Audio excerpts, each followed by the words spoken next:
I'm Jonathan Friedman, joined in the studio this morning with Greg Stoller. Greg, good to see you. Hello, hello. We're both filling in with Jeffrey on assignment today. Yes. And we're having fun so far? We're having a great time. Good. Let's hope that the segments work out as well as the fun that we're having. And why don't you introduce our next guest who we have in the studio with us? This is Eliane Markoff. Eliane and I personally go back several years. She was introduced to me through mutual friends and participated in one of my Boston College courses. I've followed her and her foundation, Art and Giving, over the years. She is equally as wonderful on a personal basis as she is on a professional basis as well. So Eliane, I think she's welcome blushing. to you.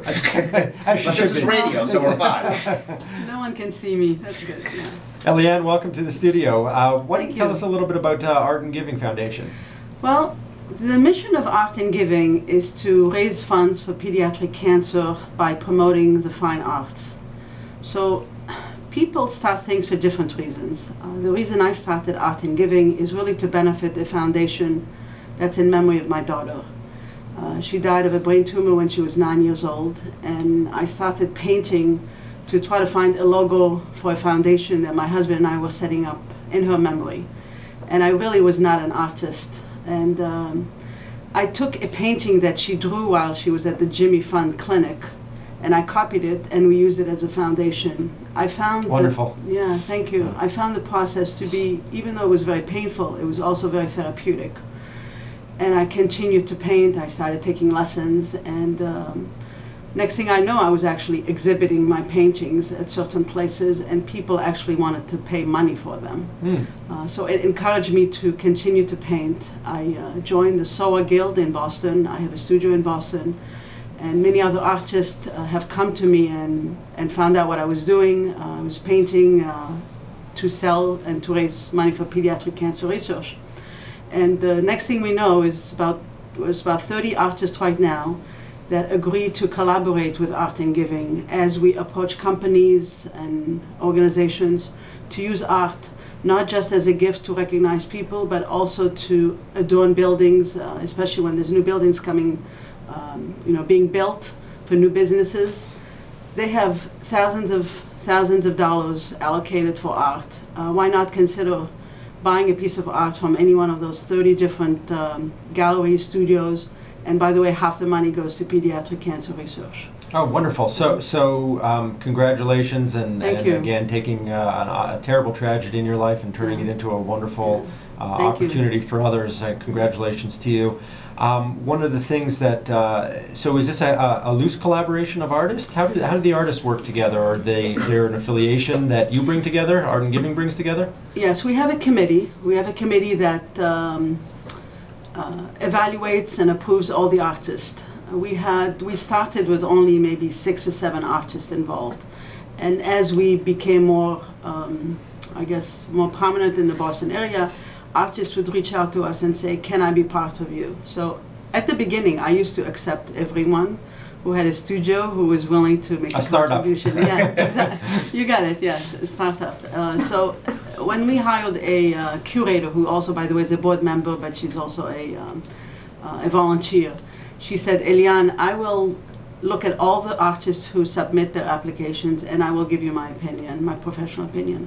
So right now we're in the, we have a committee, we have a process, and the way they work together is really through either the curator or myself. So we send out emails when we have exhibits, we send out emails when we have an opportunity of a client looking for work. So we meet once every maybe 3-4 months as artists, and we provide information, what's going on with Art and Giving, how do we best promote ourselves. There are a couple of requirements when an artist joins us. One is they obviously have to have a record, they have to have sold some art, they have to have either a studio or some kind of a presence. The other one is they have to share with us at least 2 or 3 contacts of people that they know that may be interested in knowing about Art and Giving. So we're trying to get the word out. So the new artists have joining us are giving us lists of their contacts. And what do we do with their contacts? We let them know that the artist joined Art and Giving Gallery online. We also let them know about Art and Giving, and we also encourage them to let their clients or their contacts know about the concept in case they know someone who may be interested. So we're trying to get the word out. It's a challenge. It's not easy to sell art now and to raise money for pediatric cancer research. But one of our value propositions is we're trying to go after budgets that are not necessarily allocated for philanthropy.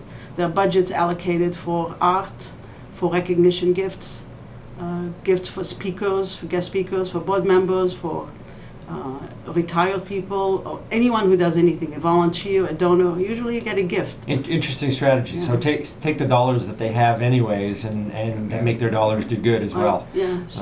You're listening to Radio Entrepreneurs. We're joined in the studio by Eliane Markoff from Art and Giving Foundation. So I've been to their studios a couple times. I've also been on their website. It's a really interesting approach that they take, is that you're able to go on their website, you see all of the different art, you can select it based on certain price points. The studio that they're renting, Eliane was gracious enough to introduce to other artists who are also in the same general studio complex. It's really a very fascinating model that she's carved out for herself. And you're right, from a horrible tragedy has come some really wonderful philanthropy. Now, in terms of the organizations that you support, is it a single organization as far as pediatric oncology, or is it multiple organizations? Or? Good question, actually. We collaborate because we don't have scientists on our board.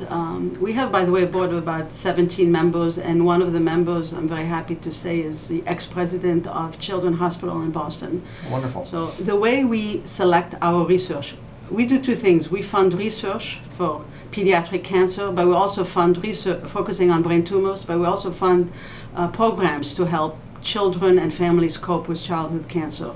So how do we select the research? We collaborate with the National Scientific Advisory Board affiliated with the Brain Tumor Society, and they get grant applications every year. And I used to be on the board of the Brain Tumor Society, and they'll say to me, Eliane, have you raised enough money this year to fund a chair of research? If the answer is no, the conversation is very short. If the answer is yes, they give me a list of all the grants that have approved, and they usually say to me, Eliane, by the way, these 2 or 3 researchers are doing work that you might be interested in funding this year.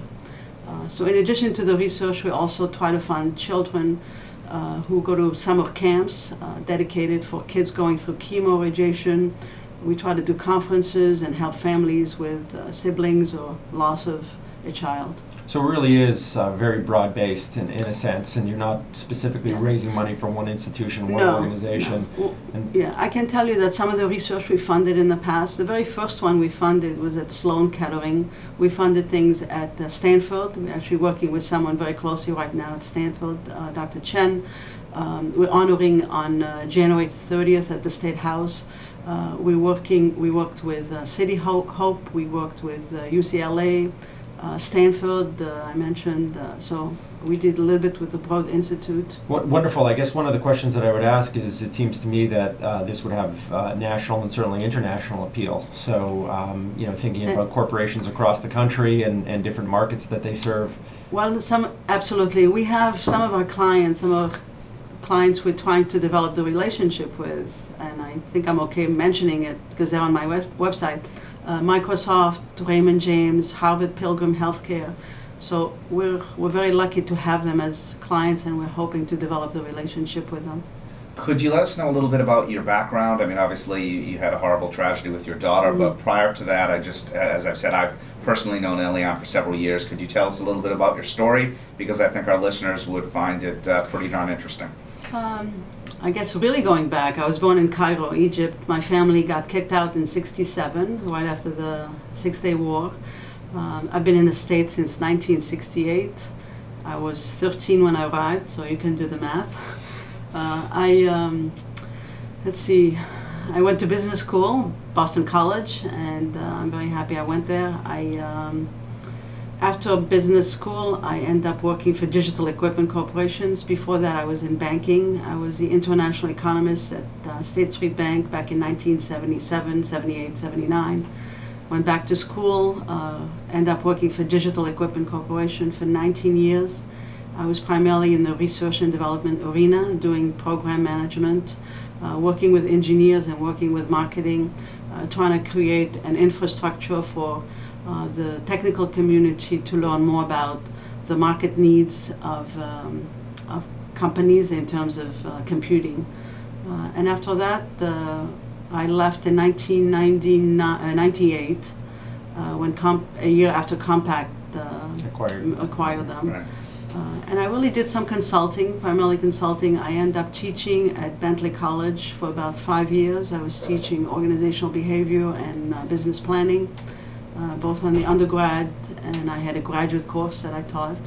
And then I started Art and Giving in 2009. So you really had a interesting and fascinating, diverse background, working across multiple industries and various sectors, teaching, and now taking all of that and driving towards your passion, I take it, and helping to raise money for pediatric cancers. My other passions also, by the way, I love doing mediation. I do business mediation as well as personal mediation. And I just actually got a certificate to do grief counseling. Oh, wonderful. Well, again, certainly taking your life experiences and applying them. So with all of this going on, and how much time do you actually get to paint? Or I'm assuming it's painting. Maybe it's not painting. No, actually I've been spending a lot of time with the business aspect of Art and Giving. But I do try to paint at least a couple of times a month now. I haven't been painting as much as I used to, but I try to do it at least a couple of months. We have a place in Maine, and that's where I do most of my painting. Get your creative inspiration up there. And I do have a couple of shows coming up, so I really do have to paint. Yeah. Great. Now, we didn't ask this, but I sort of made the assumption that most of the artists are, the medium is paint, but are there multiple mediums that the artists We have a sculptor, we have a potter, but your assumption is correct. Most of them are doing primarily oils, acrylics, a couple of watercolorists. Most of them are in the Boston area, but we do have a couple of people in Europe. We have one in Belgium and one in Paris. And we're trying to expand and include other artists in other areas like San Francisco, Santa Fe, and New York. Oh, wonderful. Hotbeds for artist communities, obviously. Why don't you tell us about the upcoming show? You said you have an upcoming show. Let our listeners know about it. A little plug for you. We have, State Rep Alice Peisch from the State House. She's gracious enough to say, I will sponsor a exhibit for Art and Giving at the State House in Boston the week of January 28th, with a reception on the 30th. That's one show coming up for Art and Giving. The show that's coming up for me is going to be at the Moakley Courthouse for 3 months. It's going to be January, February, and March. So hopefully you don't have to go there anyways, but if you would like to, Wonderful. Are these information about these various shows on your website? Online, yeah. It will be Can online. You want to give our listeners how to find your website and how to get in touch with you? It's 3Ws.artingiving, so it's ARTINGIVING.com. And I should also say that we have a studio at 450 Harrison Avenue. So most of the artists happen to be there. Mine is on the second floor, and it's studio number 222. Once a month, we have something called Open Studios, where all the studios are open between 5 and 9, and it's the first Friday of every month. So I'm usually there. And if our listeners are out there and they wanted to get involved or participate, where are you looking for involvement for your organization? Oh, we're always, by the way, we're in the process of hiring an executive director to help us move the organization forward. They can get involved. We're always looking for volunteers. We're always looking for committee members. We're in the process of trying to find a couple of new committee members who could become board members, focusing on the real estate industry. Real estate development, we've been fortunate to have an in into companies like National Development and the wind companies, and we're trying to leverage those relationships. So we're trying to get somebody who knows the real estate market, knows real estate people, architects, interior designers, to help us move forward with Art and Giving. Wonderful. So I don't know if you gave our listeners a direct contact for you, if they wanted to get in touch with you, what's the best way to do that? Yeah. My cell number is 617-877-4230, and you can also access me through the website. My email is on it. Great. Well, Eliane, it was a pleasure to meet you, and thank you so much for coming into the studio. We wish you continued success with the growth of Art and Giving, and you're doing wonderful things, and we hope that it turns out well for you. Thank you. I appreciate the opportunity. I really do, and thank you, Professor. Professor Greg. Nice to meet you, yes. Well, I just want to remind our listeners that Radio Entrepreneur is part of the Money Market Radio Network, and it can be heard daily from 6 to 7 p.m. on WBNW 1120, WPLM 1390, WESO 970, and also on Facebook at Team Radio Entrepreneurs. Yes, So, please like us on Facebook. We will like be your support. Team Radio Entrepreneurs, Facebook page moving to Radio Entrepreneurs. Right. I'm getting the nod from our wonderful producer, Lucia, has told me stick with Radio Entrepreneurs on Facebook. And again, thank you to our guest, Eliane Markoff, and we will be pleasure. right back on Radio Entrepreneurs. Yeah, thank you.